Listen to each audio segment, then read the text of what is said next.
ఓ birthday ఉందని తోటి ఉద్యోగురాళ్ళు రమ్మంటే వెళ్ళింది. అంటే ఎవరిని నమ్మలేని పరిస్థితి ఉందండి మహిళలకి పాపం.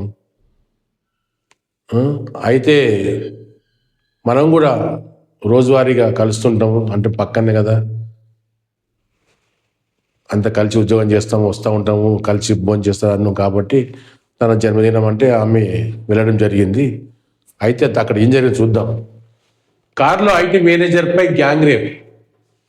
సహచర ఉద్యోగి పుట్టినరోజు వేడుకకు శనివారం ఆ మహిళ హాజరైంది. అతిథులందరూ వెళ్ళిపోవడంతో ఆమె ఒక్కతే మిగిలింది. అప్పుడు అక్కడే ఉన్న కంపెనీ CEO ఒక మహిళా ఎగ్జిక్యూటివ్ ఆమె భర్త తమ కారులో రావాలని ఇంటి వద్ద వదులుతామని ఆ మహిళను కోరడంతో ఆమె సరేనంది. వారు దారిలో ఒక చోట కారును ఆపారు. తర్వాత సిగరెట్లా ఉన్న వస్తువును ఒక షాపు నుంచి తెచ్చారు.